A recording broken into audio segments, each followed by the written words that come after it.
So now here you come, and on every album, it's been boss talk.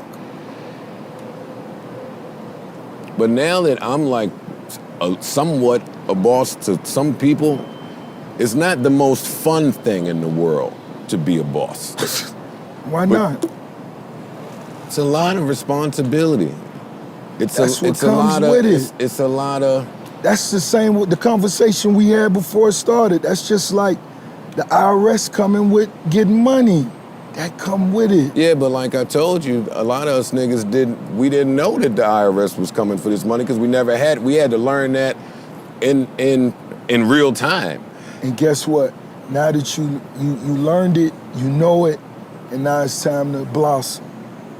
Go get more money and deal with them off the top. Take care of them off the top. And that's the other thing. Everybody, you gotta take care of them off the top. Rick Ross coming in through clutch, coming in through major with the great tax advice. Listen, he's right. You heard what he said. Dealing with the IRS, you're in business, pay them off the top.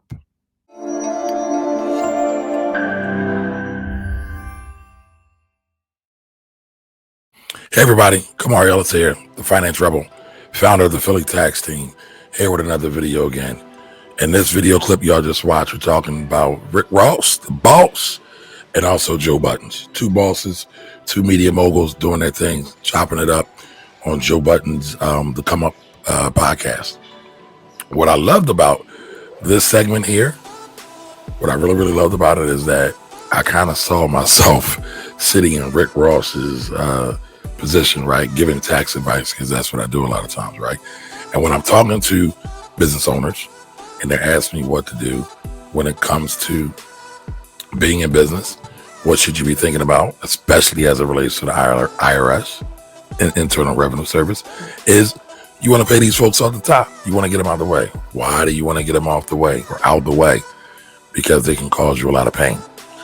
A lot of times people don't realize that when you file your returns late, when you pay late, you accrue and pile up debts, penalties, interest, fines, and fees. All of those things can be averted if, one, you do really good books, right? So you can file your taxes on time. And when you file your taxes on time, you can miss out on all of the pain from the IRS. You can miss out on all of the administrative mistakes that the IRS might make.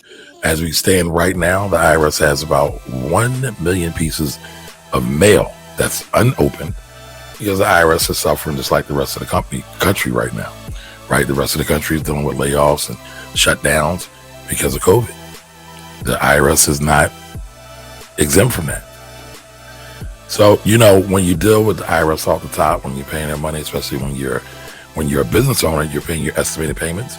You're paying your estimated payments quarterly. I've talked about that in other videos when I actually recommend that you pay them monthly, right? The IRS requires you or wants you to pay them quarterly. I suggest for better money management, you pay them monthly. And you can refer to this video up here somewhere floating around. But again, I think it's really, really good if people that are in business and even people that work 9 to 5s, make sure you stay on top of paying your taxes. So again, you don't have that headache, you don't have that stress, you don't have that anxiety. Because like you said, once you do that, you figure that out, what's next to do? Get more money. But I also really enjoyed this because you hear Joe Budden's perspective, right? You hear Joe Budden talking about it's a lot of responsibility. Well, it is a lot of responsibility when you're in business for yourself, right? Everybody thinks when you're in business for yourself, you don't have a boss. By the way, I kind of hate the word boss, but I get it in this context, right? But everybody thinks you're just unencumbered. You run free. You do whatever you want. YOLO. You know, you're living life on your terms whenever you want. But that's not the case, because at the end of the day, you still got to make sure your clients or your customers are happy, because they are the ones who honestly pay you, employ you, keep you in business, help you keep the lights on. So you do have to answer to a higher power, a higher authority. That's your boss. That's your customer. That's your client. So listen, don't feel like just because you're in business that you don't have any responsibilities to anyone or anything. You still have to answer to someone. Anytime you're trying to do something great, make a lot of money, there's going to come greater responsibilities. There's going to come more pressure. And you got to be able to deal with that pressure. Like Rick Ross was telling Joe Budden that you got to deal with that pressure. But again, I enjoyed this conversation because it was a very honest and transparent conversation. If you deal with these things off top, you won't have any worries down the line. All right, folks, question. Do any of y'all pay estimated payments? Drop a comment in the chat. Let me know what you think or what you do. By the way, have you listened to the Finance Rebel Show? Right? It's a podcast that's on Stitcher. It's on iTunes or Apple Podcasts. It's on Google. And it's on Spotify as well. So do me a favor. Go over there. Listen to them. Tell me what you think. Leave me a rating. Leave me a review. Hopefully 5 stars if I'm worthy, right? Only if I'm worthy. And tell me what you think about it. All right, everybody. You have a great day. Make sure you pay your taxes. Make sure you file your tax return so you can stay out of business. Or stay out of trouble with the IRS. And I'll see you the next time I do a broadcast. Have a great day. Kamari Ellis out.